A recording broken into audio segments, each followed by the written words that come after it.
মূলত আমিনবাজারের পর থেকে হেমায়েতপুর পর্যন্ত এই জায়গাটি যে ময়লার ভাগার আপনারা দীর্ঘদিন যাবৎ দেখছেন, এই জায়গাটি আসলে কে পরিষ্কার করবে, অভিভাবকহীন ছিল। এটা উত্তর সিটি কর্পোরেশনের মধ্যেও পড়ে না, সাভার পৌরসভার মধ্যেও পড়ে না। ফলে যে যার ইচ্ছা মতো এখানে ময়লা ফেলিয়ে দিয়ে চলে যেত। এটা প্রতিরোধ কেউ করতো না এবং পরিষ্কারও কেউ করতো না। প্রথম আমার নোটিশে আসবার পরেও আপনারা জানেন যে আজ থেকে 4 দিন আগে মাননীয় প্রধানমন্ত্রী এই সড়কটি দিয়ে সিংগাইরে বাংলাদেশ সেনাবাহিনীর গ্রীষ্মকালীন বা বর্ষাকালীন যে মহড়া পরিদর্শনে গিয়েছিলেন, তখন ওনার দৃষ্টিতে এটা এসছে। তারপরে উনি আমাকে নির্দেশনা দেওয়ার পরে আমি জেলা প্রশাসক মহোদয়কে বলি এবং এরপরে আমরা একটা মিটিং করি।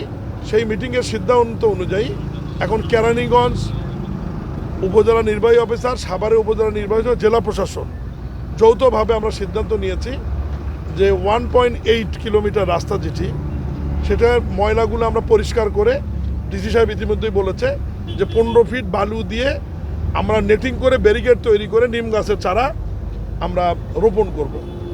আর আমি আপনাদের মাধ্যমে এই এলাকার যারা এই যে তিতুলঝরা ইউনিয়ন, আমিনবাজার ইউনিয়ন এবং কেরানীগঞ্জের 2-1টি ইউনিয়নের যারা এখানে অযাচিতভাবে ময়লা নিয়ে এসে যারা ফেলছেন, তাদেরকে অনুরোধ করব যে সাভার পৌরসভার পক্ষ থেকে রাস্তার ঠিক উল্টা দিকে আমরা ময়লা ফেলানোর জন্য একটা ভাগার বলি বা ল্যান্ডফিল বলি আমরা নির্মাণ করে দেওয়া হচ্ছে, যেটি ডিসি সাহেব বলেছে আপনারা ময়লাগুলো নিয়ে এসে সেখানে সবাই ফেলাবেন।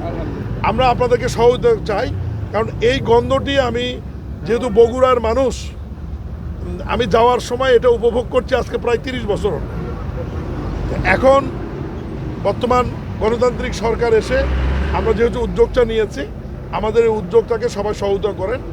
এবং ডিসি সাহেব তার বক্তব্যে বলেছে যে আমরা ক্লিন বাংলাদেশ, গ্রিন বাংলাদেশ করবার যে প্রচেষ্টা চালাচ্ছি, কিন্তু আমরা আগের সরকারের মতো বলবো না যে বাংলাদেশকে আমরা সিঙ্গাপুর বানাবো, বাংলাদেশকে আমরা কানাডা বানাবো, এটা বানাতে পারবো না। তবে বাংলাদেশকে একটা বসবাসযোগ্য